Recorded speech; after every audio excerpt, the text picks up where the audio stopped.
Mas Marga.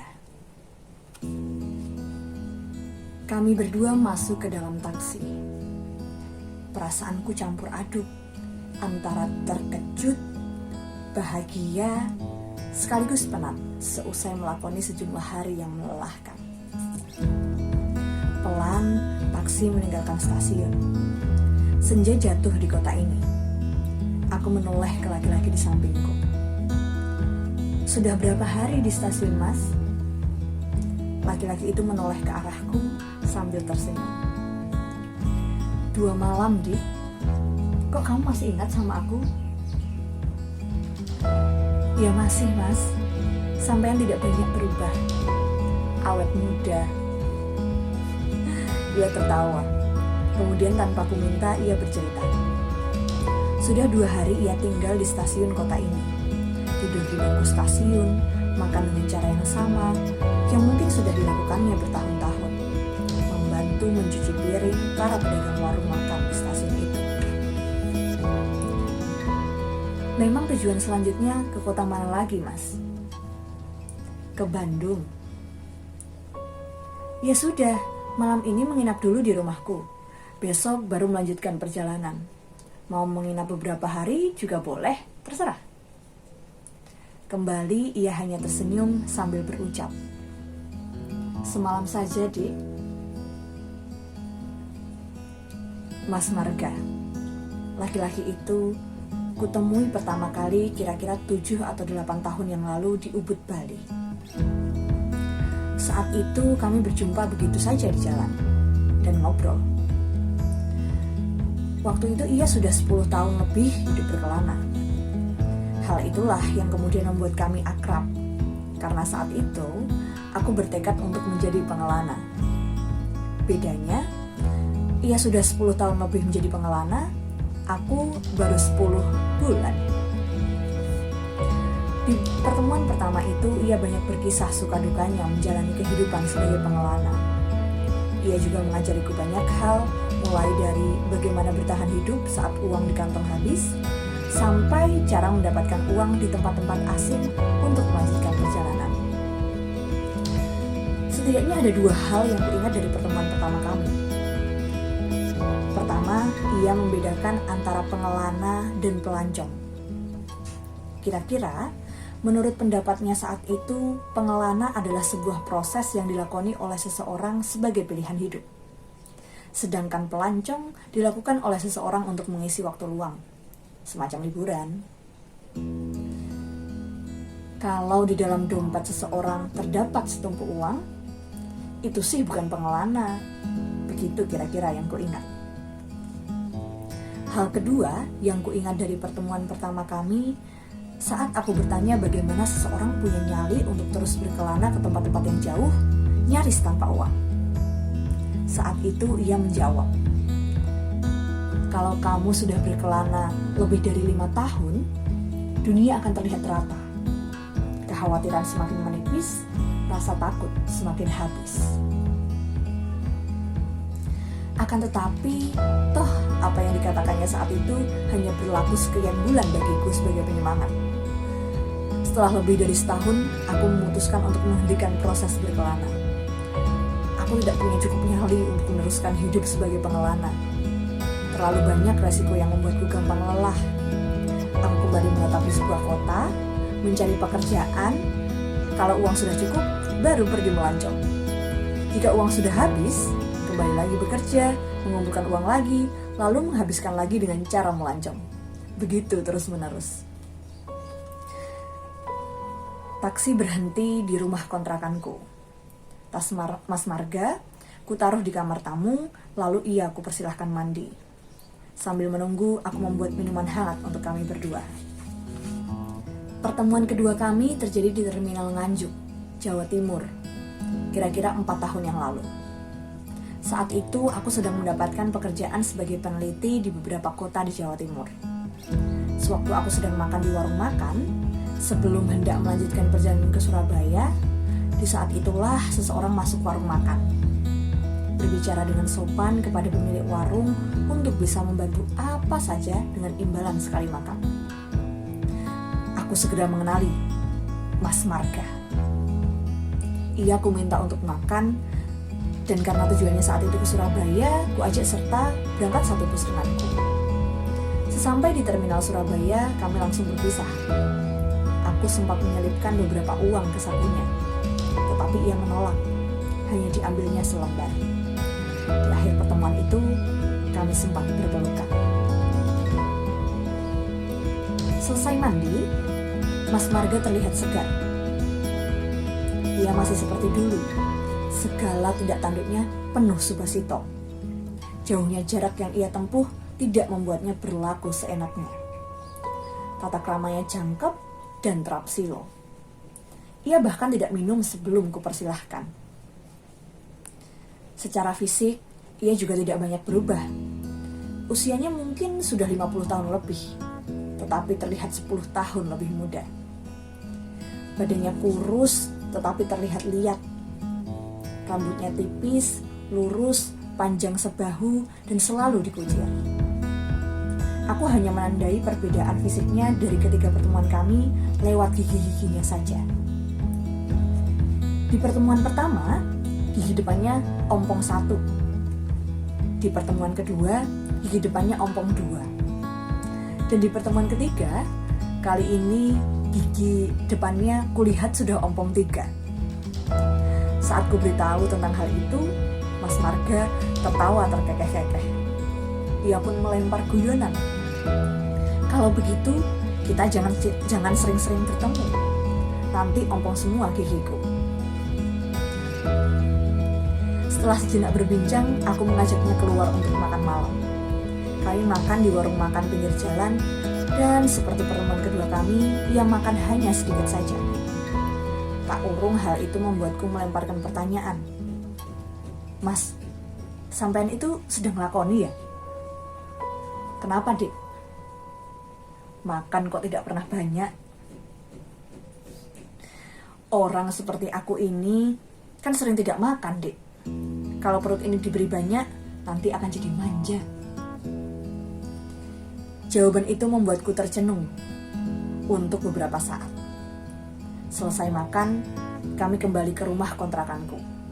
Perbincangan diteruskan.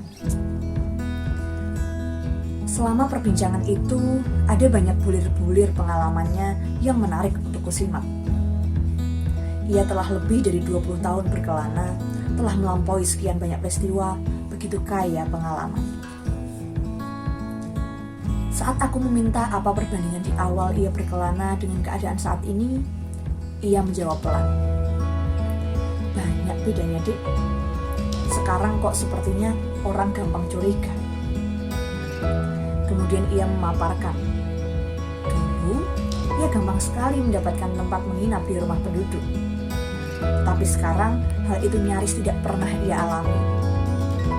Kalau dulu, ia dengan gampang pula bisa menginap di musola atau masjid. Sekarang ini masih bisa, tetapi banyak bedanya. Pintu dan pagar musola atau masjid banyak yang dikunci. Aku sih tidak bisa menyalahkan penjaganya. Soalnya konon pencurian pun banyak terjadi di masjid dan musola. Dari mulai pengeras suara, karpet, sampai kulit beduk pun ada yang hilang, Dek. Kalau dulu, ungkapnya lebih lanjut, ia sering merasa nyaman tidur di gardu ronda. Tetapi sekarang, kalau tidur di gardu ronda, urusannya mesti rumit. Harus izin dulu ke ketua RT, menitipkan KTP, dan lain sebagainya. Dulu, kalau ia lapar dan tidak punya uang, meminta bantuan pemilik warung makan untuk mencuci piring atau memasak sangat mudah. Tetapi kini sudah tidak mudah lagi. Lantas aku bertanya, apakah tempat mencari uang yang paling gampang bagi seorang pengelana sepertinya masih di pasar-pasar tradisional? Ia mengangguk. Kalau itu masih, tinggal datang saja ke pasar, ikut menurunkan atau menaikkan barang dagangan, kita pasti diberi uang. Namun tetap berbeda dengan dulu.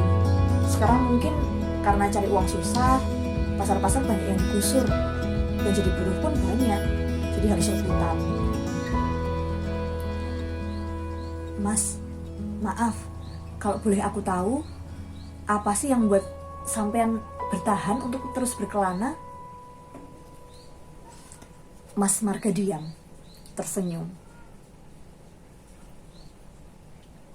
Begini, Dek.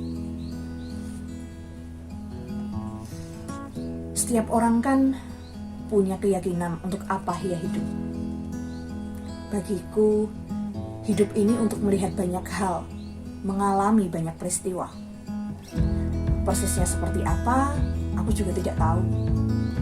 Ya, mirip-mirip lagunya Bang Haji Rhoma Irama lah. Suatu saat, apakah sampean akan berhenti berkelana? Pasti, entah dihentikan oleh sang waktu karena aku mati, atau berhenti karena sudah kuanggap cukup. Tapi kapan itu aku juga belum tahu. Segala sesuatu kan ada awalnya dan ada akhirnya. Malam ini kami berdua berbincang lama sekali. Tetapi Mas Marga sesekali mengingatkan kalau aku lelah atau kalau masih ada pekerjaan yang harus kulakukan, percakapan bisa dihentikan. Setiap kali ia mengingatkan hal itu, aku tersenyum dan menggelengkan kepala. Pertemuan dengan orang seperti sampean kan mahal, Mas. Tidak mesti setahun sekali. Sekalian menimba ilmu. Mendengar itu, Mas Marga tertawa, memperlihatkan barisan gigi depannya yang ompong 3. Obrolan terus berlanjut, tetapi saat kulihat ia mulai menguap, aku mengakhirinya. Mas, kita tidur dulu ya. Ia mengangguk. Sampean tidur di kamar itu, ucapku sambil menunjukkan kamar tamu. Dik, boleh tidak saya tidur di sini saja? Maksudnya di ruang tamu. Ya silahkan saja. Mau di kursi? Di lantai saja. Sebentar, saya ambilkan tikar dulu. Tidak usah, Dek. Lebih enak tidak pakai tikar. Isis. Aku tersenyum lalu masuk kamar. Karena ruang tamu tepat di depan kamar tidurku, pintu kamar tidak tertutup. Karena kelelahan, aku terlelap cepat. Aku bangun tidur dengan perasaan tidak enak. Entah kenapa, begitu terbangun, aku langsung dikagetkan dengan suasana kamarku. Pintu lemariku sudah terbuka, beberapa pakaian tergeletak di lantai dalam keadaan morat-marit. Aku langsung bangkit, bingung dan panik dengan apa yang terjadi. Aku keluar kamar, tidak kudapati Mas Marga di ruang tamu. Aku masuk ke kamar tidur tamu, tempat aku menaruh tas Mas Marga. Tas itu juga sudah lenyap. Aku segera berlari ke arah pintu depan dan benar, pintu depan sudah terbuka. Pikiranku mendadak gelap. Aku memeriksa lemariku, beberapa barang lenyap. Aku melihat ke arah meja di kamarku, tempatku meletakkan beberapa barang seperti jam tangan, telepon genggam, cincin, bahkan kacamata, semua tidak ada di tempat. Aku teringat sesuatu. Segera aku menuju ke ruang kerjaku, tempat di mana aku menaruh barang-barang yang kuanggap berharga seperti laptop dan beberapa kamera. Aku langsung lemas, semua barang itu telah lenyap. Rasa marah menyerangku. Aku ingin berteriak, memaki sekeras-kerasnya. Tiba-tiba aku mendengar suaraku dipanggil diiringi ketokan pintu. Aku bingung dengan apa yang terjadi. Aku terbangun. Aku kaget sekali. Mas Marga sudah berdiri di pintu sambil tersenyum. Dik, maaf, sudah pagi. Aku harus segera pergi. Aku bangkit dengan perasaan tak menentu. Sebentar Mas, aku cuci muka dulu. Di kamar mandi, aku merutuki mimpiku. Dan benakku dipenuhi rasa bersalah. Begitu selesai cuci muka, aku mendapati Mas Marga duduk manis di ruang tamu, segar habis mandi dan menyanding tas besarnya. Masih dengan perasaan yang aneh berkecamuk, Aku mengambil dompet. Semua uang yang ada aku berikan kepada Mas Marga sebagai cara untuk menebus rasa bersalah yang kualami di dalam mimpiku. Akan tetapi, Mas Marga menolak dengan halus. "Jangan banyak-banyak, Dek. Ini saja, sudah cukup," katanya sembari mengambil 2 lembar uang 50-an ribu. Selebihnya dikembalikan kepadaku. Aku tersenyum. Ada rasa malu yang teramat sangat di dalam dadaku. Kami berdua lalu pergi keluar ke jalan raya. Ku antar Mas Marga sampai tubuhnya masuk ke angkot yang entah akan membawanya ke terminal atau ke stasiun. Setelah sebelumnya kami berjabat tangan dan berpelukan erat. Sambil berjalan kaki menuju rumah kontrakanku, aku sempat membeli sarapan pagi, ku bungkus. Sesampai di rumah, sembari makan, aku masih dihantui rasa bersalah. Setelah merasa cukup menenangkan diri, aku berniat untuk bekerja, menyelesaikan beberapa tugas. Saat memasuki ruang kerja, rasa kaget kembali menyerangku. Di atas meja kerja, tidak ada laptopku. Segera aku membuka lemari, kamera-kameraku juga tidak ada di tempat. Kali ini aku kembali bingung. Pikiranku segera tertuju ke Mas Marga. Rasa panas menyeruak di dadaku. Aku segera melangkah menuju kamar tidur untuk mengambil telepon genggam, dompet, dan berniat untuk segera keluar mengejar Mas Marga. Namun, begitu masuk ke kamar tidur, aku langsung lemas. Kulihat 2 tas besar masih teronggok. Satu tas berisi pakaian-pakaianku dan satu lagi berisi alat-alat kerjaku yang sejak aku datang memang belum sempat ku keluarkan. Aku memukul jidatku sembari menghela napas panjang. Dan terngiang kalimat Mas Marga semalam. Sepertinya kok sekarang orang gampang curiga.